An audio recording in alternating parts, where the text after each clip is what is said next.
عید میلاد النبی منانا، اس میں جشن کرنا، نبی صلی اللہ علیہ وسلم کی آمد پہ خوشی منانا، یہ اسلام میں کیسا ہے؟ ہم رسول اللہ صلی اللہ علیہ وسلم کی سیرت دیکھتے ہیں. پہلی بات تو یہ کہ 12 ربیع الاول نبی کا یوم ولادت ہے، اس پر کوئی صحیح روایت موجود نہیں ہے. اگر ہے تو بھائی کوئی دکھا دے، بھائی یہ روایت ہے، اس کے یہ راوی ہیں، سارے ثقہ راوی ہیں. ایسی کوئی روایت موجود نہیں ہے، اور اس کی وجہ یہی ہے کہ اللہ تعالیٰ نے اپنے نبی کی ولادت کے دن کو امت سے چھپا لیا ہے تاکہ اس میں خرافات نہ، کیونکہ پچھلی امتوں نے کیا نا اپنے انبیاء کی ولادتوں کے دن کے ساتھ. لیکن اگر فرض کر لیں، لوگ بحث کرتے ہیں نہیں جی فلاں نے لکھا ہے تو فلاں نے لکھا ہے، چلو مان لیا کہ 12 ربیع الاول نبی کا یوم ولادت ہے، تو ہمیں رسول اللہ صلی اللہ علیہ وسلم کی سیرت میں یوم ولادت پہ کیا کرنا ملتا ہے؟ احادیث صحیحہ سے صحیح حدیث ہے کہ نبی صلی اللہ علیہ وسلم پیر کے دن کا روزہ رکھتے تھے. صحابہ نے پوچھا کیوں؟ آپ نے فرمایا یہ میرا یوم ولادت، پیر کو آپ پیدا ہوئے. اب دیکھو، پیر کو نبی نے روزہ رکھ کے یہ بتا دیا کہ اس میں عید کا تصور نہیں ہے، کیونکہ عید اور روزہ جمع بولنا پڑے گا آپ لوگوں کو، جمع نہیں ہو سکتے. اب اس کو سیلیبریٹ نہیں کیا جا سکتا. جس دن روزہ ہو جائے گا نا، اب وہ سیلیبریٹ کرنا اس کو ممکن ہے ہی نہیں، اس میں جشن کا تصور ہی ختم ہو گیا. جو ہماری عیدیں ہیں ان میں روزہ رکھنا جائز ہے؟ عید الفطر کو کوئی روزہ رکھے؟ بولو بھائی. اگر جس دن روزہ رکھا وہ عید نہیں ہو سکتی، جو عید ہے وہ روزے کا دن. کیا خیال ہے؟ عید اور روزہ ایک دوسرے کے کیا ہیں؟ اپوزٹ. کیونکہ عید ایک خوشی کا دن ہے اور اس کو سیلیبریٹ کرنا ہے، تو سیلیبریٹ جو کیا جاتا ہے کھا پی کے کیا جاتا ہے یا بھوکا رہ کے کیا جاتا ہے؟ دیکھو، آپ کے بچے کا امتحان میں پاس ہو گیا اچھے نمبروں سے، بہت خوش ہیں آپ نے تمام رشتہ داروں کو فون کیا، بھائی میرا بچہ 100 نمبروں سے پاس ہوا ہے، میں بہت خوش ہوں اور میں اب جشن مناؤں گا، ایک سیلیبریٹ کروں گا اس کو. بھائی کیسے کریں گے؟ بھائی آپ تمام لوگوں سے گزارش ہے کہ صبح کا ناشتہ بھی چھوڑ دیں اور کل دوپہر کا کھانا بھی چھوڑ دیں. ہاں بھائی، یہ کیا ہو گیا بھائی؟ یہ خوشی ہے یا کوئی غم ہے بھائی؟ روزہ کوئی غم کی علامت نہیں ہے، لیکن خوشی بھی نہیں ہے. خوشی کا مطلب خوشی کو سیلیبریٹ کرنا نہیں ہے، منانا. خوش ہونا ایک الگ چیز ہے، خوشی منانا. بھائی خوش ہونے پر تو ہم بھی کوئی پابندی نہیں لگا رہے کہ آپ 12 ربیع کو خوش ہو جائیں. مسئلہ ہے خوشی منانا.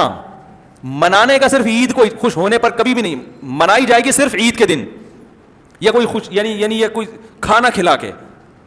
تو آپ کے بچہ 100 نمبروں سے پاس ہوا، آپ نے کہا کہ ہم خوشی منائیں گے. بھائی کیسے منائیں گے؟ آپ بھی کھانا چھوڑ دیں اور ہم بھی کھانا لے. بھائی وہ کہیں گے بھائی پہلے ہم اس طرح تو ہوگا کہ آج ہم زیادہ کھائیں گے، اس طرح تو منائی جاتی ہے. تو یہ بات سمجھ میں آ گئی. دوسری بات، دوسری دلیل، جمعے کا دن بھی چھوٹی عید ہے نا، اس کو بھی عید کہا گیا ہے روایتوں میں. اسی وجہ، اور عید کے بہت سارے احکام جمعے کے دن بھی لاگو ہوتے ہیں. غسل کر کے نہا دھو کے مسجد میں اجتماع ہوتا ہے، عید کے دن بھی غسل کر کے نہا دھو کے اجتماع ہوتا ہے. نبی جمعے کے دن بھی اچھے کپڑے پہنتے تھے، ہم عید کے دن بھی بولتے کیوں نہیں اچھے کپڑے پہنتے ہیں. جمعے کے دن بھی خوشبو لگا کے نہا دھو کے، عید کے دن بھی ایسے ہی. اور حدیث میں جمعے کے دن کو بھی روزے کے ساتھ خاص کرنے سے منع کیا گیا ہے. لا تختصوا لیلۃ الجمعۃ بصلاۃ ولا یوم الجمعۃ بصوم. حدیث میں آتا ہے جمعے کی جو رات ہے اس کو عبادت کے ساتھ خاص مت کرو اور جمعے کے دن کو روزے کے ساتھ خاص مت. جمعے کو روزہ رکھنا کوئی اضافی فضیلت نہیں ہے. ویسے جائز ہے روزہ رکھنا کہ آپ کی چھٹی جمعے کو ہوتی ہے اس لیے رکھ لیا تو ایک الگ بات ہے، لیکن اس کو خاص فضیلت دے کے رکھنا تو یہ مکمل عید تو نہیں ہے. اس میں عید کا لک بہرحال بولو بھائی ہے. خطبہ بھی ہے، جیسے عیدین میں خطبہ بھی ہوتا ہے، 2 رکعتیں ہیں عیدین میں بھی 2 رکعت، تو لک ہے اس میں. اب ذرا ٹیکنیکل پوائنٹ کو سمجھیے گا آپ لوگ. یہودی سب سے پرانی قوم ہے، ان کے لیے جو مقدس دن تھا وہ کون سا تھا؟ ہفتہ، اور وہی ان کی چھوٹی عید تھا. سب سمجھ رہے ہیں نا؟ اسی میں وہ اجتماع کرتے تھے. عیسائی اس کے بعد آئے، ان کے لیے کون سا ہوا؟ اتوار کو، جو ہفتے کے بعد ہے. مسلمان ان کے بھی بعد آئے، تو ہمارے لیے کون سا ہونا چاہیے تھا؟ پیر. اور یہ یوم ولادت بھی تھا تو اس کو تو زیادہ فضیلت ہونی چاہیے تھی نا بھائی، عقلی لحاظ سے بھی اور جو حکمت ہے اس کے لحاظ سے بھی. عقلی لحاظ سے اس لیے کہ وہ پہلے تھے تو ہفتہ، پھر اس کے بعد اتوار، تو اب ہمارے لیے پیر. اور اس لیے بھی کہ نبی کا یوم ولادت ہے تو یہ بطریق اولا پیر کے دن کو فضیلت ملنی چاہیے تھی کیونکہ وہ نبی کا یوم ولادت ہے. لیکن چونکہ اس میں عید کا کانسیپٹ ہے نا، اس لیے پیر کا نہیں ہوا بلکہ ریورس کر کے کہاں لے گئے؟ جمعے کی طرف. تو پیر کے دن یا نبی کے یوم ولادت سے عید کا کانسیپٹ اسلام نے کھرچ کے نکال دیا ہے کہ اس میں عید کا کانسیپٹ ہو ہی نہیں سکتا، اپوزٹ ہے اس کا، روزہ ہے. بات آ رہی ہے سمجھ میں؟ تو اس لیے 12 ربیع الاول اگر نبی کا یوم ولادت ہے بھی تو بہت کچھ بھی اگر کرنا ہے تو روزہ رکھنا ہم تو اس کے بھی قائل نہیں ہیں روزے رکھنے کے, کیونکہ نبی نے پیر کا رکھا ہے, 12 ربیع الاول کا نہیں رکھا. لیکن اگر آپ کو کھینچ تان کے کچھ نہ کچھ ثابت کرنا ہی ہے تو آپ اس دن کو روزے کا تو قرار دے سکتے ہیں.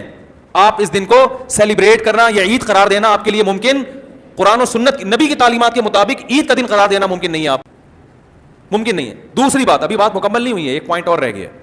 اسلام میں عیدیں صبح کے وقت ہوتی ہیں, رات کو عیدیں غیر مسلموں کی ہوتی ہیں.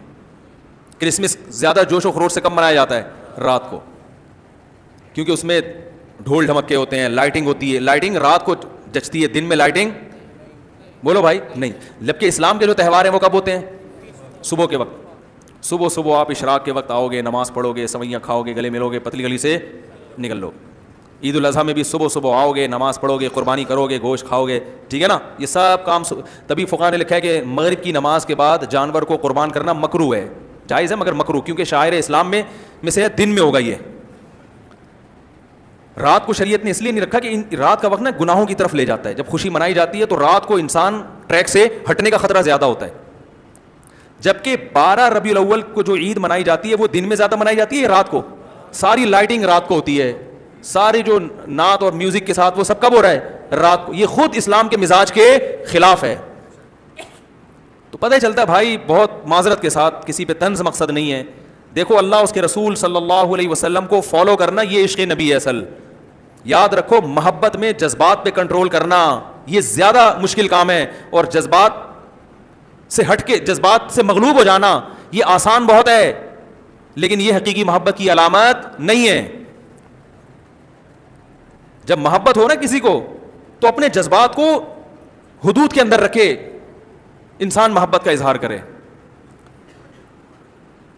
اپنے جذبات کو غالب کر لینا, نبی کا عشق ہر مسلمان کو ہے, ہر ایک کا دل چاہتا ہے یہ کرے یوں کرے نبی کی یاد میں, لیکن آپ اپنے اس جذبات پہ کنٹرول کریں. بولے بھائی رسول اللہ صلی اللہ علیہ وسلم کی جو اطاعت ہے وہ پہلے ہے, اپنے جذبات بعد میں.